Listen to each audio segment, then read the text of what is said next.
கழற்றவும் பட்டன்களை அகற்றவும் நீட் தேர்வில் எல்லை மீறிய NTA. இந்துக்கள் புனிதமா கருதக்கூடிய தாலிய கழற்ற சொல்லியிருக்காங்க. உடுத்திய உடையில அதிக பட்டன்கள் இருந்ததுனால அந்த பட்டன்களை அகற்ற சொல்லியிருக்காங்க. தலைவெறி கோலமா அனுப்பியிருக்காங்க. இப்படி கொடூரமான அணுகுமுறைகளை கையாண்டது வேற யார் மீதும் இல்ல, நீட் தேர்வை எழுத சென்ற மாணவ மாணவிகள் கிட்டதான்.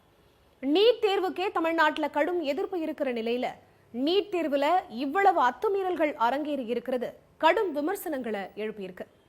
தமிழ்நாட்டில் இருக்கிற 234 MLAக்கள்ல 230 MLAக்கள் ஆதரவோட நீட் தேர்வுல இருந்து விலக்கு வேணும்னு கேட்டு நிறைவேற்றப்பட்ட தீர்மானத்தை குடியரசுத் தலைவர் நிராகரிச்சிருக்கிறதும், நீட் தேர்வுக்கு சட்ட போராட்டம் நடந்துட்டு இருக்கிற நிலையில அரசு பள்ளி மாணவர்களுக்கு 7.5% இடஒதுக்கீட்டை சாத்தியப்படுத்தின தமிழ்நாட்டில தான் இவ்வளவு பெரிய அவலம் அரங்கேறி இருக்கு. தேர்வு நடத்துற தேர்வு முகமையோட தரமே கேள்விக்குள்ளாகப்படுற நிலையில தேர்வு முகமை நடத்தியது பரீட்சையா இல்ல மாணவர்கள் மீதான மன ரீதியிலான தாக்குதலான கேள்வி எழுப்ப வேண்டியிருக்கு. நீட் தேர்வு விதிமுறைகளில் இருந்து எல்லை மீறியதா தேசிய தேர்வு முகமை? பரீட்சை நடத்தும் தேர்வு முகமையின் தரத்தை யார் எடை போடுவது? இதையெல்லாம் தான் ஸ்பாட்லைட்ல பார்க்க போறோம். 2025ஆம் ஆண்டுக்கான இளநிலை மருத்துவ படிப்பிற்கான நீட் தேர்வு நாடு முழுக்க நடைபெற்றுச்சு.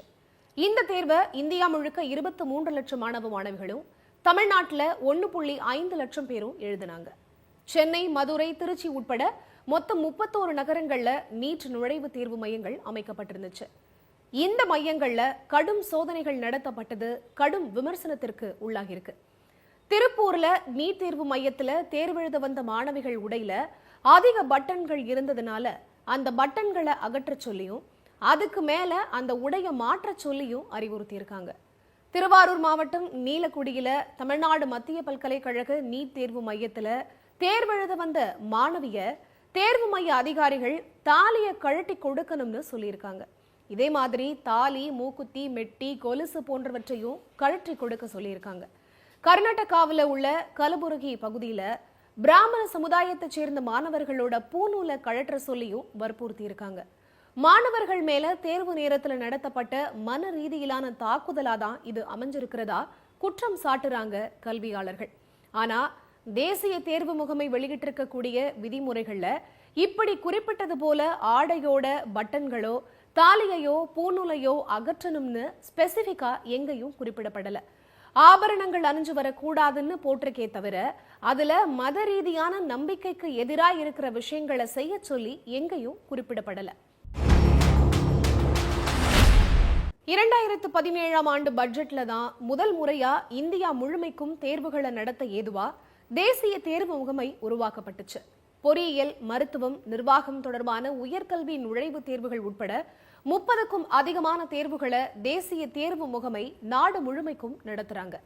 தேர்வு மையங்கள்ல மாணவர்கள் கடும் சோதனைக்குள்ளாக்கி அத்துமீறும் தேர்வு முகமை சரியா இயங்குதா?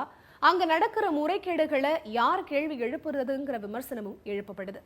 தேசிய தேர்வு முகமையான NTA நடத்தின 2021 மற்றும் 2024 JEE மெயின்ஸ், 2021, 2022 மற்றும் 2024 இளநிலை நீட், 2024 UGCயோட நெட் தேர்வுல குளறுபடிகள் நடந்து வழக்குகள் நீதிமன்ற கதவை தட்டியிருக்கு. குறிப்பா நீட் தேர்வு மையங்கள்ல CCTV இல்லாதது, ஆள் மாறாட்டம் நடந்தது நிரூபிக்கப்பட்டது, வினாத்தாள் முன்கூட்டியே வெளியானதுன்னு முறைகேடுகளோட உச்சத்துக்கு போய் நீதிமன்றத்துக்கிட்ட கொட்டு வாங்கியது தேசிய தேர்வு முகமை. இதையெல்லாம் விட 67 பேர் நீட் தேர்வுல முழு மதிப்பெண்கள் வாங்கினதும், கருணை மதிப்பெண்கள் வழங்கியது, வினாத்தாள் டெலிகிராம்ல வெளியானதா கூறப்பட்ட வழக்குல உச்சநீதிமன்ற தலைமை நீதிபதி சந்திரசூட் நீட் முறைகேட்ட உறுதி செஞ்சது வரைக்கும் தேர்வு முகமை பல பிரச்சனைகளோட தொடக்க புள்ளியா இருக்கு.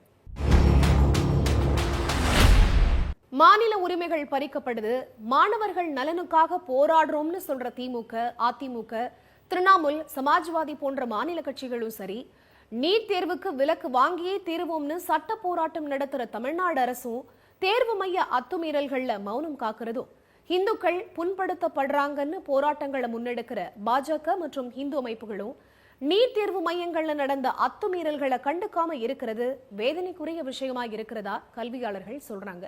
நீட் தேர்வே வேணாம்னு சொல்றது ஒரு பக்கம் இருந்தாலும் தேர்வு நடைமுறைகள்ல உள்ள குளறுபடிகளும் அத்துமீறல்களும் களையப்படணுங்கிறதும், தகுதி தேர்வு மட்டும்தான் தரமான மாணவர்களை உருவாக்கும் அப்படிங்கறத நம்புற தேர்வு அமைப்புகள் சோதனை முயற்சிகள் தான் தேர்வு முறையா நடத்தும்னு நம்புறதும், மாணவர்களை மனரீதியா அழுத்தத்துக்கு உள்ளாக்குறதும் நிறுத்தப்படணும் அப்படிங்கிறது தான் கல்வியாளர்கள் சொல்லுற விஷயமாவும் மாணவர்களோட மனநிலையாவும் இருக்கு.